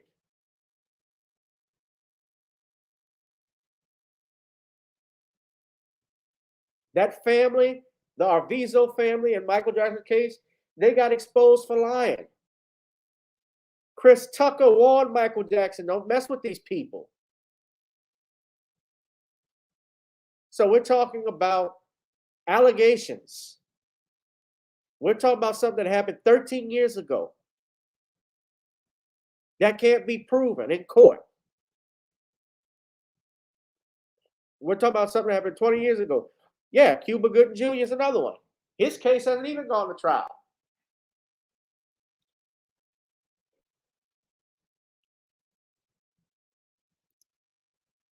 But we keep talking about this, and I got to say this. I want to give a special shout out to a couple of individuals. This is, I'm not going to share, but I'm going to put Professor Black-Truth's, the link to his video that he did on YouTube before it's taken down. I think we need to talk about W. Kamau Bell, and I'm convinced the W stands for worthless. Now, stop me if you've heard this one before. A pathetic going nowhere hack who is trying and failing to make it in comedy, desperately toils for years special in shout out hole-in-the-wall to comedy clubs, languishing in obscurity, desperately trying to get out. And then one day, almost out of the blue, this unfunny wannabe never gonna be decides to attack Bill Cosby, and the white media coincidentally starts fawning over this person, reporting on them breathlessly as if they were something good to eat. Neither the white media nor anyone else cared about this person before, not even enough to ridicule them. But when he decides to take shots at Cosby, the white media gives him headlines and interviews. Nobody's asking how it is. I hope he doesn't get a copyright strike on me, Professor Black-Truth, if you see this. But I just wanted to show everybody the great job that you did in this video. And this is 38 minutes long, but it is worth it because that a struggling, failing comedian is suddenly being taken seriously. No, I'm not talking about worthless Kamau Bell. I'm talking about Hannibal Buress. I hadn't even heard of that clown before he started making lies about Cosby a part of his regular sit-down routine. There's long been talk that Judd Apatow was the one who wrote or otherwise gave Hannibal Buress the talking points to attack Cosby with, and the two of them have worked together since Buress acted as the point man for that media judicial lynching of Cosby, but I'm sure that's just a coincidence. Now, about the same time that Hannibal Buress and Judd Apatow were beginning their bromance together, Kamau Bell gave up on comedy, or rather the poor comedy club owners finally got tired of him stinking up the joint, and he decided that he would try to reinvent himself as a political observer. This clown has no background in politics. He's never shown the slightest aptitude for anything serious. He's not witty, and as we already know, he's not funny. So what in God's name qualifies him in any way to speak on American politics or society? He's an empty vessel, just like Hannibal Buress. He has no following to speak of. He doesn't know anything, and nobody cares what he has to say. But that didn't stop CNN from giving him a show that nobody watches. What a surprise. By the way, Wait, this is the same CNN who did their own phony hit piece special, The Case Against Cosby, but I'm sure that's just another coincidence, right? Gee, isn't it amazing how closely connected all these people are who do these smear campaigns against black men, almost as if they're all organized and they're working in cahoots with one another? He's exactly right on that. Amen. Now, I'm not going to give away everything in the book, but what he said about Judd Apatow, because remember, Judd Apatow was the one who was running forward with this whole thing. He was on The Tonight Show doing jokes on Cosby. He was on CNN. He was on Twitter. He was even talking stuff about Michael Jackson. He called out Eddie Griffin. He called out Felicia Rashad for defending Bill Cosby. I'll never forget that shit. And yeah, Hannibal Buress did work with Judd Apatow, and it was reported from some information that I even gathered that he wrote that joke or helped Hannibal Buress out. There's actually an article that you can look up. If I can find it, I can verify that information, because supposedly he heard Hannibal Buress working on this joke at the Comedy Cellar out in New York and helped get him more exposure after he was talking about Bill Cosby and talked with him after he performed that set. Like, why aren't we hearing more and more about this? What's up, Black Mama? What's up, B1 Beauty Supply? You never emailed me. The other person I want, because I'm gonna have to wrap it up, guys, because I'm really congested real bad. Yeah, the biscuits are bad.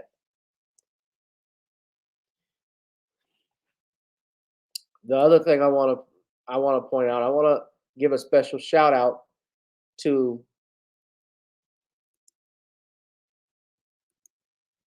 our queen, Nicole from Nicole's View, because Nicole actually started this hashtag that has been trending, and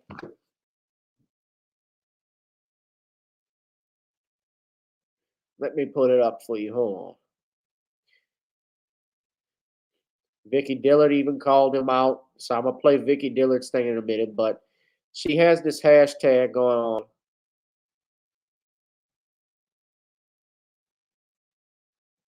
I want y'all to see. It's called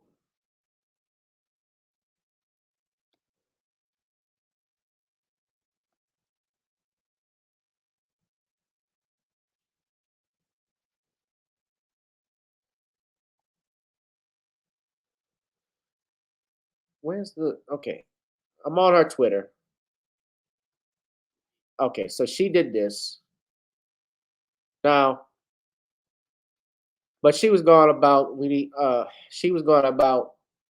on the Bill Cosby is Innocent tweet page, because I know she's part of that as well. And no time for Showtime. This is the tag. And let me show you all. Hold on. Let me show all of you the tweet. Hold on. Now, she retweeted this, but this person said, this should tell you all you need to know about his Bill Cosby docuseries.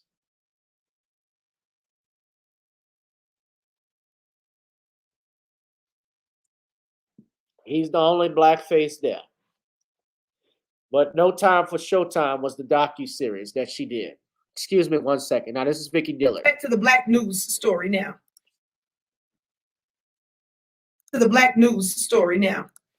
They say specifically for Black America, however, the problem isn't Bill Cosby. It's actually with W. Kamau Bell and others like him who are incessantly given credence and platforms to carry out anti-Black agendas. Don't that sound like the Vicky Show? Isn't that what I say all the time? Thumbs up, family. Y'all keep listening. No, we probably don't need to talk about Cosby from Bell's extremely misinformed perspective. Rather, we need to talk about the nonstop stream of opportunistic, problematic tools and agents in blackface. Tell me that don't sound exactly like the Vicky Show. On so many topics, many American mainstream platforms have severe issues when it comes to telling the truth. Lying to protect narratives and agendas is actually the norm. Consequently, Bill Cosby has been irreparably crucified by slander in the court of public opinion. And whether they realize it or not, men like W. Kamau Bell are dispatched to keep the lies and propaganda going strong by using proof by assertion, media, mind control tactics. That's exactly what this is. But we, the black media, we gonna call you out. Ain't Jamila Hill, Miss Healy, and Mark Lamonte. Your juicy self.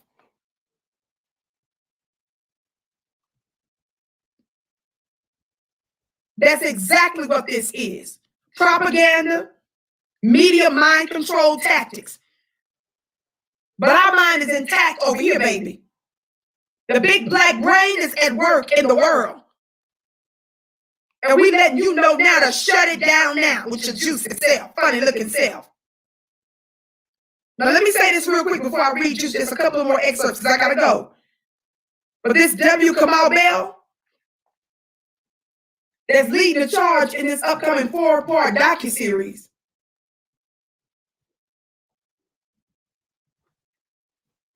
Bless his heart. That's all I'm gonna say about that. I gotta rewind. I'm back to the black news story now.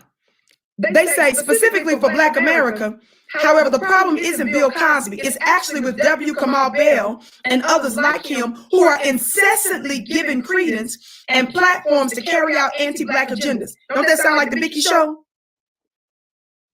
Isn't that what I say all the time? Thumbs up, thumbs up, thumbs up, family. Y'all keep listening. No, we probably don't need to talk about Cosby from Bell's extremely misinformed perspective. Rather, we need to talk about the nonstop stream of opportunistic, problematic tools and agents in blackface. Tell me that don't sound exactly like the Vicky Show.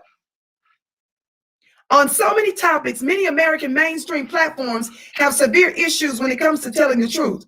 Lying to protect narratives and agendas is actually the norm. Consequently, Bill Cosby has been irreparably crucified by slander in the court of public opinion. And whether they realize it or not, men like W. Kamau Bell are dispatched to keep the lies and propaganda going strong by using proof by assertion, media, mind control tactics. That's exactly what this is. But we, the black media, we gonna call you out. Ain't Jamila Hill, Miss Healy, and Mark Lamonte. Your juicy self. Yeah, Black Yoda is in it. She's in the docuseries. Everybody said, Gavin, go get tested. Look, I'm okay, guys. It's just congestion, all right? So, yeah, I just really started. I'm not going to be on a little bit further, but thank you for the shout out. Let me finish playing that because I just walked back in. Hold on. So Vicky goes on. That's exactly what this is. Propaganda, media mind control tactics. But our mind is intact over here, baby. The big black brain is at work in the world. And we letting you know now to shut it down now with your juicy self, funny looking self. Now let me say this real quick before I read you just a couple of more excerpts because I gotta go. But this W. Kamau Bell that's leading the charge in this upcoming 4-part docuseries.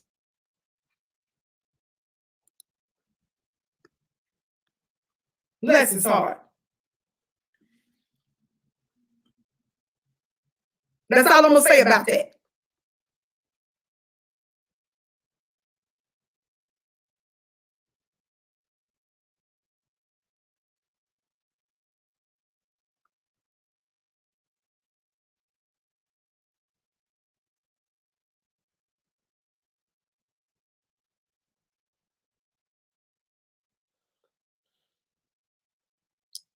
All right. So Nicole also posted this before I get out of here. This is actually an article I'm going to share here. Grayson, yeah, although I can tell you the Grayson, the banging on the gavel, sometimes I can get annoying with Nikki Dillard, but shout out to her. Somebody talk black to me. Grayson, peace, family. Mama Hotep. Shalom. All right.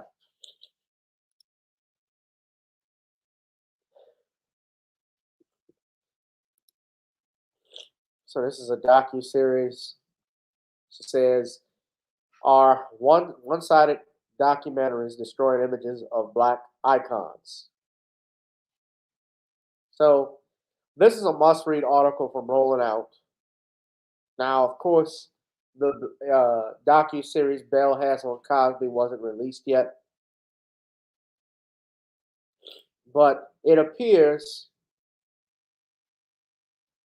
that this documentary is a blueprint of what is going on now, especially when we deal with when we're talking about the Cosby case. It certainly is a blueprint that we're seeing now with all of these documentaries, whether it's Leaving Neverland, Surviving R. Kelly. Now, as we need to talk about Cosby, and remember, Bill Cosby's case legally is not over with, because I even spoke with Tom. I have heard, and I can confirm this, that Mr. Cosby and Mrs. Cosby are still concerned because this case is being appealed to the Supreme Court, his criminal case. He still has civil cases in California that he has to deal with.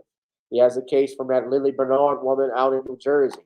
Now, I want y'all, as you see the link here in the chat room, I want you all to go to that article and read that. And before I get out of here, I want you to do a couple of things. I want to play number one, because Nicole has practically everything on here, but she had something on. Hold on a second.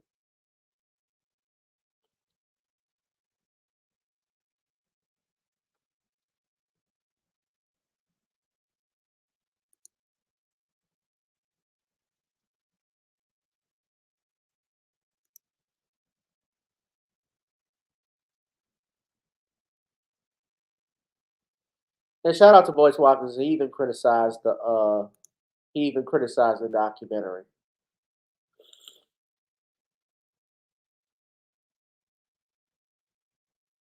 But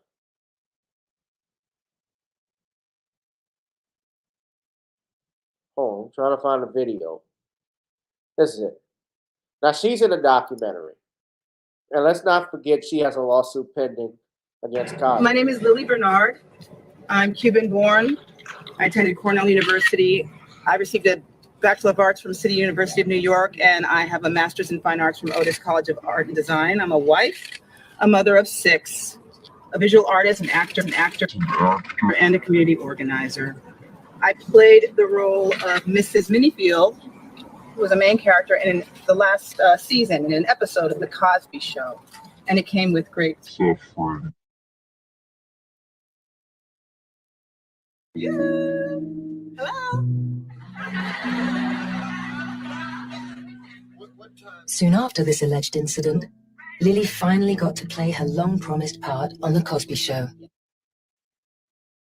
My fear was a fear for my life, because I've suffered PTSD like any war veteran would suffer. My trigger was the pillow. I couldn't move because of the drug whatever drug it was that he slipped into my apple cider. I feel very validated, and I feel that I am just encouraged to keep speaking out, because there's so many women and young men. And the trials will continue. And so he gives me this drink, and it's brown. He's like, drink it, Bernard, drink it, Bernard. And so he actually takes the glass and lifts it up and pushes it to my face with this kind of exciting energy, and I'm like, Mr. C, I told you I don't drink alcohol. What is this?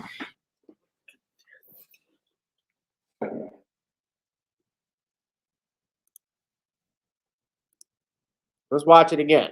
Out, because there's so many women and young men. I played the role of Mrs. Minifield, who was a main character in the last season in an episode of The Cosby Show, and it came with great suffering. Yeah, that's part of her demo reel. That's still on YouTube. Soon after this alleged incident, Lily finally got to play her long-promised part on The Cosby Show. My fear was a fear. Now, I want to stop it there. I did a video a couple of months ago with Sean where we looked at the actual lawsuit that was filed in New Jersey court. And specifically, here's something that this clip fails to do. They should mention the timeline because in her lawsuit, she says that the incident happened in 1990. And yet, when she played this character, Mrs. Minifred, on The Cosby Show, it was in 1992. So 2 whole years from the alleged rape incident that occurred, ma'am, and yet you still did a documentary, you still did a movie. I'm sorry, you still did this role with Bill Cosby. You got his acting, forget even the demo reel. You still acted with the man you said sexually assaulted you.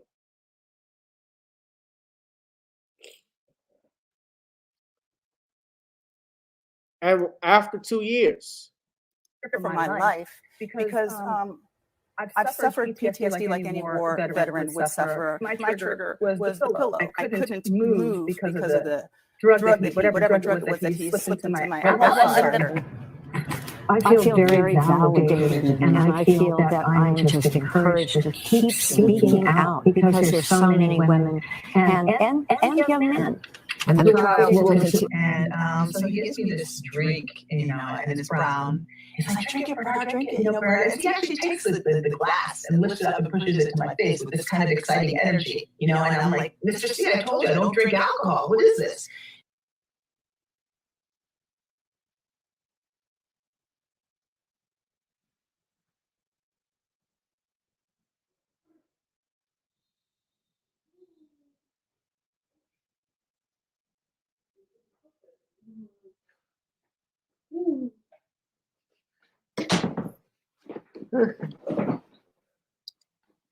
Did y'all see that? These wenches are lying.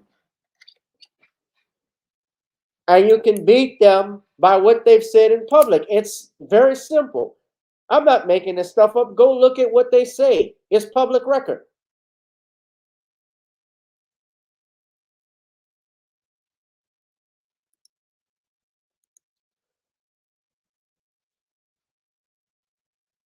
Well, if it is Rittenhouse's, if she is Rittenhouse's acting coach, apparently the money is not good. The money done dried up. The lessons are not good either. Because whoever they might go to the same coach for all I know. She's not no acting coach because she was and got Rittenhouse off. She wouldn't be filing this lawsuit, Black Mama. Trust me. But y'all go to that article I put in the chat from Rolling Out there. You also go to Get My Creole Seasoning, NaughtysCreoleBlends.com. Ladies and gentlemen, NaughtysCreoleBlends.com. Try it on chicken, meat, or fish. Naughty's goes great with every dish. Hopefully it'll go great with this congestion I got. Go to Get Video Soul, ladies and gentlemen, on Spotify. Video Soul on Spotify. Also, you gotta get on up. There's our single because we've gotten on down. It's time to get on up. So guys, I'm gonna take me a nice hot shower and try and clean out my sinuses. But I'll let y'all know how I'm doing. If I'm feeling blessed or safe, I should be back Tuesday. I believe I will. God says the same. All right. Y'all have a good night. Love y'all. Peace.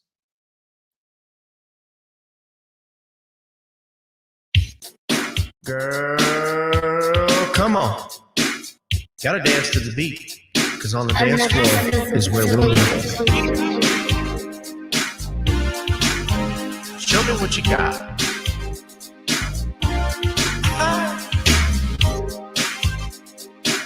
Gotta feel the groove. Feel the groove, get on the floor. Get on the. Right now the party's wasted. There's nothing much to do. But once the groove gets started, tell me, what do you have to lose? Just look into my eyes, girl, as as we glide across the room. And what to my surprise now, the beat takes hold of you. Now if you're feeling like I'm feeling, so come on baby, let's start dealing. Time to get this party started. Ain't no time for the broken hearted. When the rhythm takes hold of you, there's only one thing left to do. Cause the beat is really moving. Time to feel your body moving. Gotta get on up and move your body. Cause when the beat is really grooving, it's time to feel your body moving. Gotta get on up and shake something. Feel the groove, get on the floor. Get on the. Tell the DJ play the whispers. Rock steady in the mood. Put on earth, wind, and fire.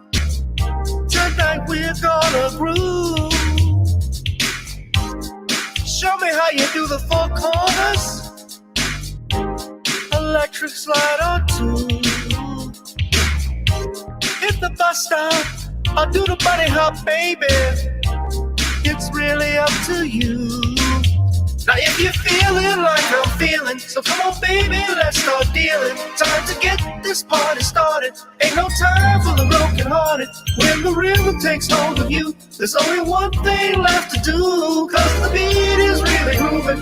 Time to feel your body moving. Gotta get on up and move your body. Cause when the beat is really grooving, it's time to feel your body moving. Gotta get on up and shake something. Feel the groove, get on the floor. Get on the. Now, 2020 hasn't been the best year of all times. We've been dealing with death, the pandemic, racism, bad policing, and all the bad rhymes. But like Uncle Snoop once said, if you breathe, then you achieve. And so, if you're ready, I need you all to get on up. Are you ready? 1 and 2 and 3 and 4. Get your butt on the dance floor. 5 and 6 and 7, 8. This jam we appreciate. We're gonna slide and step on the beat. On the dance floor is where we'll be. Feel the groove, get on the floor. Get on up and move your body.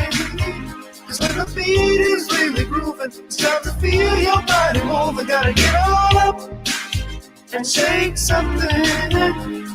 Feel the groove, get on the floor. Get on the baby. Yeah, gotta get on Come on, baby, gotta get on baby. Feel the groove, get on the floor. Get on up